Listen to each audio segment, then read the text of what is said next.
In Chevrolet's very busy lineup of cars, this one slots one from the top, just below the Impala. It's the Malibu, and it goes head-to-head with serious competition, in fact, the toughest in the industry. Accord, Camry, Fusion, Sonata. Chevy says this guy is good enough to do battle with all of those in 100 countries where they'll sell it. Let's see if their confidence is well placed and check the tech. Now, Chevy will tell you the new Malibu's picked up some styling DNA from the Camaro. I don't really see it except for perhaps these kind of powerful haunches over here, square lens tail lamps, and it mimics that with square pods for the speedo and the tack inside. More interestingly, this car looks a lot like the new Impala. Check that one out. Oh, and check out the front. It's got an automatic shutter on the bottom air grill that will close when the engine doesn't need the cooling to improve aerodynamics.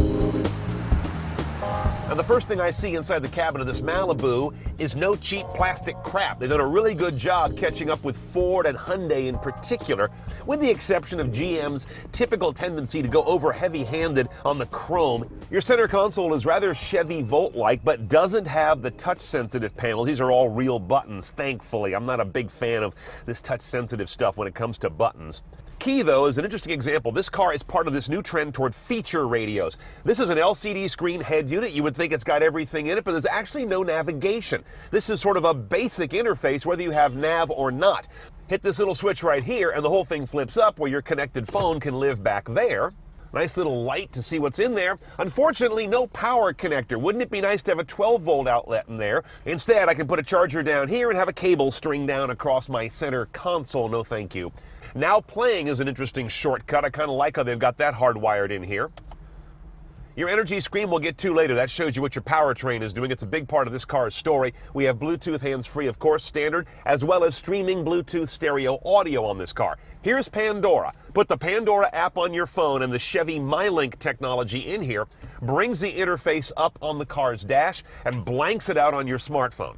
And of course, we have the usual CD, USB, aux jacks over here, and there's that Bluetooth streaming I was talking about. So it's a well-featured system, but if you want to add nav to this, you pay about $1,000 and you get an SD card that plugs into a slot that we would also have if we got that option, and that graphs in navigation. Otherwise, you're stuck with the standard OnStar directions and connections. I hate having a conversation with someone to get my directions, although it probably works better than the voice command in this car.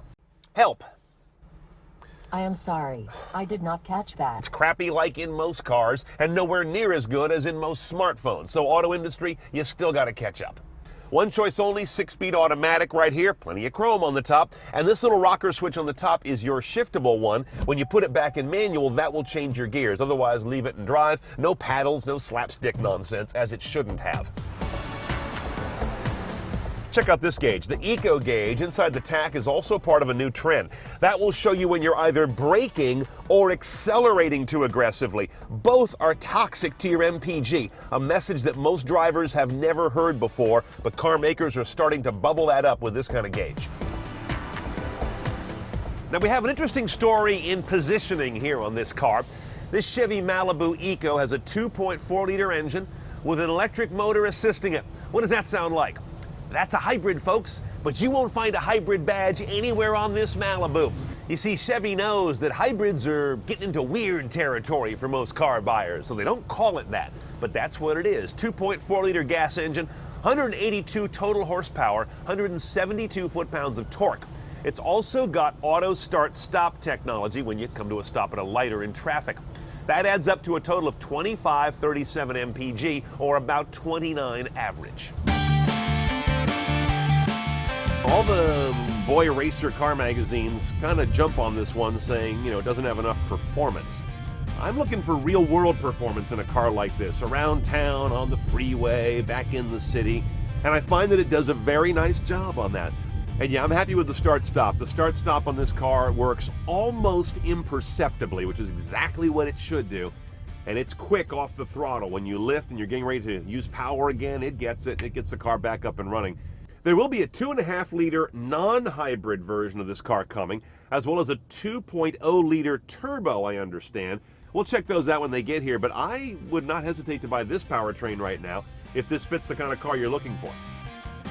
Okay, a 2013 Malibu Eco, the only powertrain they're selling at first, is $26,000 base, but it's nicely equipped and it has that color touch Chevy MyLink head unit base, as well as a lot of other nice features. For about $1,000, you can add navigation through an SD card. Because it's so cheap, I would do it. If it was $2,000, I'd say forget it.